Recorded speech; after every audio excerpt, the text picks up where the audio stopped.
இன்றைய மன்னா. சரீரத்தின் செயல்பாடு கூட்டத்தின் மூலம் வெளியரங்கமாகிறது.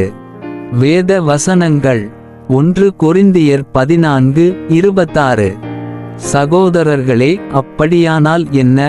நீங்கள் கூடிவரும்போதெல்லாம் ஒருவனிடம் சங்கீதம் இருக்கிறது, ஒருவனிடம் போதனை இருக்கிறது, ஒருவனிடம் வெளிப்பாடு இருக்கிறது, ஒருவனிடம் அந்நிய பாஷை இருக்கிறது, ஒருவனிடம் வியாக்கியானம் இருக்கிறது. எல்லாம் கட்டியெழுப்புதலுக்காக செய்யப்படக்கடவது. கொலோசேயர் 3:16. சங்கீதங்களினாலும் கீர்த்தனைகளினாலும் ஆவிக்குரிய பாடல்களினாலும் நீங்கள் ஒருவருக்கொருவர் போதித்து அறிவுறுத்தி உங்கள் இருதயங்களில் கிருபையோடு தேவனுக்கு பாடுங்கள். 1 தெசலோனிக்கேயர் 5:11. ஆகையால் நீங்கள் செய்து வருகிறது போலவே ஒருவரையொருவர் தேற்றி ஒவ்வொருவரும் ஒருவரையொருவர் கட்டியெழுப்புங்கள். எபிரேயர் 3:13. மாறாக இன்று எண்ணப்படுமளவும் அனுதினமும் ஒருவருக்கொருவர் புத்தி சொல்லிக் கொள்ளுங்கள். ஊழியத்தின் வார்த்தைகள். சரீரத்தின் செயல்பாடு குறிப்பாக கூட்டத்தின் மூலம் உணர்ந்தறியப்படுகிறது. அவயவங்களின் பரஸ்பர உதவி, பரஸ்பர செல்வாக்கு மற்றும் பரஸ்பர கவனிப்பு.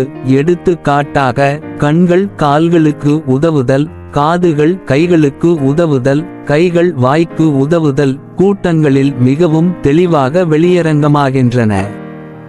கூட்டத்தின் மூலம் நாம் ஜெபத்திற்கு பல பதில்களை பெறுகிறோம். நாம் பெரும்பாலும் தனிப்பட்ட முறையில் வெளிச்சத்தை பெறுவதில்லை. ஆனால் நாம் கூட்டத்திற்கு வரும்போது நாம் வெளிச்சத்தை காண்கிறோம். நம்முடைய சொந்த நாட்டத்தின் மூலம் நாம் தனிப்பட்ட முறையில் காண்பது கூட்டங்களில் நாம் காண்பதை ஒருபோதும் ஒப்பிட முடியாது. தேவனின் பிள்ளைகள் ஒன்று கூடும்போது பரஸ்பரத்தில் செயல்படுவது தன்னிச்சையான காரியம். சரீரத்தில் உள்ள இந்த பரஸ்பரம் கூட்டத்தில் எவ்வாறு செயல்படுகிறது என்பது நமக்கு தெரியாது. ஆனால் இந்த பரஸ்பரம் ஒரு உண்மை என்பதை நாம் அறிவோம். ஒரு சகோதரர் எழுந்து நிற்கும்போது மற்றவர்கள் வெளிச்சத்தை காண்கிறார்கள். மற்றொரு சகோதரர் எழுந்து நிற்கும்போது மற்றவர்கள் கர்த்தருடைய பிரசன்னத்தை உணர்கிறார்கள். ஒரு சகோதரர் ஜெபிக்க தனது வாயை திறக்கிறார், மற்றவர்கள் தேவனை தொடுகிறார்கள். மற்றொரு சகோதரர் சில வார்த்தைகளை பேசுகிறார், மற்றவர்கள் ஜீவனிரப்பீட்டை உணர்கிறார்கள். இந்த நிகழ்வை மனித வார்த்தைகளால் விளக்க முடியாது, இது மனித விளக்கத்தை தாண்டிச் செல்கிறது.